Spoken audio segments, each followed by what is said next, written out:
அனைவருக்கும் வணக்கம். நான் உங்கள் ராமர் டிவியிலிருந்து நட்சத்திர ஜோதிடர் முருகானந்தம் பேசுறேன். டெய்லி இரவு 8 மணிக்கு என்னுடைய ஆன்லைன் ராமர் டிவியில சின்ன சின்ன டிஸ்டாக் கொடுத்துட்டு வந்துகிட்டு இருக்கேன். மக்கள் எனக்கு ஆதரவு கொடுக்கணும், சப்ஸ்கிரைப் பண்ணணும். இப்ப எடுக்கக்கூடிய கண்டென்ட் பார்த்தீங்கன்னா, கரணம். நம்ம ஜோதிட சாஸ்திரத்துல 4 நட்சத்திரம், திதி, யோகம், கரணம் இவைகளை கொண்டது ஜோதிட சாஸ்திரம். 5 அங்கங்களை உள்ள அடக்கியதுதான் ஜோதிட சாஸ்திரம். இதுல கரணநாதன் ஒரு பாங்கை நமக்கு கொடுப்பார். அதாவது கரணம் தப்பினால் மரணம். கரணநாதன் நம்ம பின்னாடியே வந்துகிட்டே இருப்பார். அப்ப பவம், பாலவம், கபலவம், தைதுளம், கரசை, வணிசை, இப்படி 11 கரணங்கள் இருக்கு.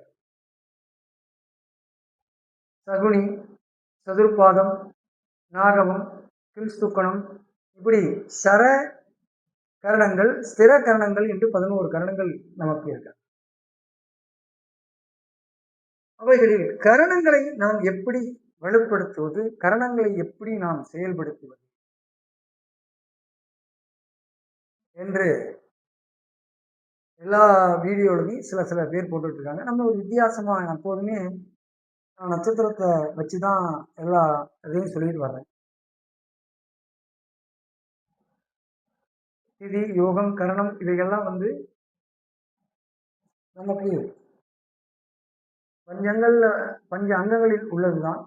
நட்சத்திரமே நான் பெருசா சொல்லிட்டு வந்துகிட்டு இருக்கேன். அப்ப கரணநாதன் அப்படின்னா பவத்திற்கு அதிபதி செவ்வாய். அதற்கு வீடு வேசமும் விருட்சகம். நீங்க பவகரணத்தை செயல்படுத்தணும் சார். கரணநாதனை நம்ம செயல்படுத்தணும் அப்படின்னா, கரணம் இப்ப செவ்வாய் கடகத்துல போய் நீசம் ஆயிருக்காரு சார். பவகரணத்துக்கு அதிபதி செவ்வாய் நீசம் ஆயிருக்காரு. அப்ப என்ன பண்ணணும் சார்? நீங்க கரணாதிபதி வலுவிழந்துட்டார் சார். அப்ப நீங்க என்ன பண்ணணும் அப்படின்னு பாத்தீங்கன்னா, வடலூரில் உள்ள வள்ளலார் கோவிலுக்கு சென்று, நல்லா புரிஞ்சுக்கணும், பவகரணத்துல நீங்க பிறந்திருந்தா செவ்வாய் நீசம் பெற்றுட்டாரு, கடகத்துல நீசம் பெற்றுட்டாரு, இல்ல எங்கேயாவது போய் 6, 8, 12 மறைஞ்சிட்டாரு, இப்படி ஏதாவது ஒரு லாக் ஆயிட்டாரு கரணாதிபதி. அப்ப கரணாதிபதி நம்ம செயல்படுத்தினா செயல்படுமா சார் அப்படின்னா, நீங்க ஒண்ணும் இல்லை, வடலூர்ல போய் செவ்வாய்க்கிழமை நாள்ல உழவார பணி செய்யும். அப்படி இல்லையா, திருப்பதிக்கு போய் உழவார பணி செய்யும். பண்ணீங்கன்னா கரணநாதன் செயல்படாது. அடுத்து என்ன பண்ணணும் அப்படின்னு பாத்தீங்கன்னா, போலீஸ்ல ஒரு ஹெட் கான்ஸ்டபிளோ அல்லது கிளர்க்கோ அல்லது செக்யூரிட்டியோ இருக்காங்கல்ல, அதுலேயே லோ ப்ரொமோஷன்ல இருப்பாங்க அப்படின்னா, ரைட்டு இது மாதிரி உள்ளவங்களுக்கு காக்கி ட்ரெஸ் எடுத்துக்கும். அதே மாதிரி கள்ளப்பருப்பு, துவரம் பருப்பு, கள்ளப்பருப்பும் முதியோர் இல்லத்திற்கு வாங்கி கொண்டே போகும். மசால் வடை இதை வாங்கி முதியோர் இல்லத்திற்கு சென்று மசால் வடையை கொடுப்பேன், அல்லது சாம்பார் சாதத்தை கொடுத்தீங்கன்னா கரணநாதன் உங்களுக்கு ஈஸியா செயல்பட ஆரம்பிச்சிருவார்.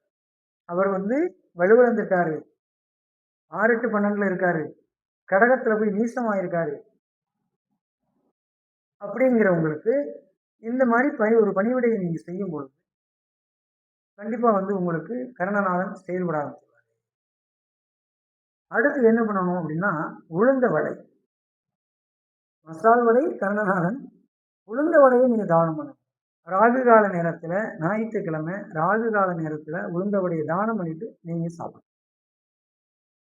என்ன சார் இது கரணநாதனுக்கு அதுக்கு சம்பந்தம் இல்லையா சார்லாம் நீங்க கேட்கக்கூடாது. இதை நீங்க பண்ணும் பொழுது இது ஒரு முயற்சி, இதை பண்ணி பாருங்க. கரணநாதன் வலுவிழந்துட்டார் சார், நீங்க மெதுவடை சாப்பிடணும். செவ்வாய்க்கிழமை நாளில் மெதுவடை வாங்கி சாப்பிடும். கருணநாதன் உங்களுக்கு பூஸ்டப் ஆவார். புரியுதுங்களா? இது எங்கே இந்த திருநாகேஸ்வரம் சென்று கூட நீங்கள் வழிபட்டீங்கன்னா கண்டிப்பாக கருணநாதன் செயல்பட ஆரம்பிச்சிடுவார் உங்களுக்கு. வித்தியாசமாக நம்ம சொல்கிறோம், அந்த பரிகாரத்தை நீங்கள் செய்யுங்க. டவுட்டுன்னா என்னுடைய நம்பருக்கு நீங்கள் கால் பண்ணுங்கள், நான் உங்களுக்கு பதில் சொல்லுவேன். அப்போ கருணநாதன் நம்மளை காப்பாற்றணும் அப்படின்னா நீங்கள் இந்த மாதிரி வழிமுறைகளை பண்ணும் பொழுது சிறப்பாக இருக்கும். அதே மாதிரி இரத்த தானம் கொடுக்கணும். எனக்கு வந்து இரத்த தானம் ரத்தமே இல்லை சார், நான் எப்படி சார் தானம் கொடுக்குறது அப்படின்னா, ரத்தம் டொனேட் பண்ணுறவங்களுக்கு நீங்கள் உதவி பண்ணணும். ஏதாவது அவங்களுக்கு ஒரு உதவி பண்ணும்பொழுது கருணநாதன் ஈஸியாக செயல்பட ஆரம்பிச்சிடுவார், உங்களை வழிபட ஆரம்பிச்சிடுவார். அப்போ பவகரணத்துக்கு அதிபதி செவ்வாய்.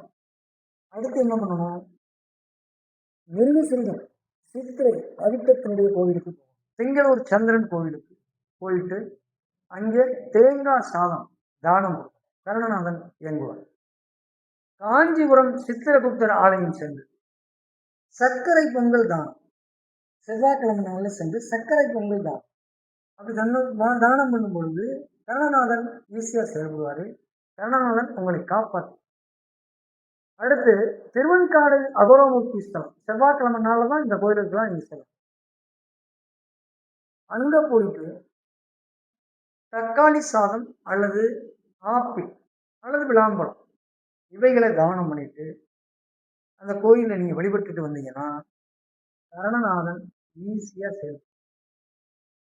காக்கி உடை அணிந்தவர்களுக்கு உதவுனீங்கன்னாலே கண்டிப்பாக வந்து பார்த்தீங்கன்னா செவ்வாய் கருணநாதன் நமக்கு பெரிய ஒரு கான்செப்டை கொடுப்பார், பெரிய ஒரு வெற்றியை கொடுப்பார். ஆகவே பவகரணத்தினுடைய கருணாதிபதிகள் பவகரணத்துக்கு அதிபதியாக உள்ளவர்கள் ஜாதகத்தில் பவகரணம் உள்ளவங்க இந்த மாதிரி பரிகாரத்தை பண்ணும் பொழுது உங்களுடைய கருணநாதன் செயல்பட்டு உங்களுக்கு நல்லதொரு சிறப்பானதொரு வாழ்க்கையை கொடுப்பார் என்பதை சொல்லி நன்றி, வணக்கம், வாழ்க வளம்.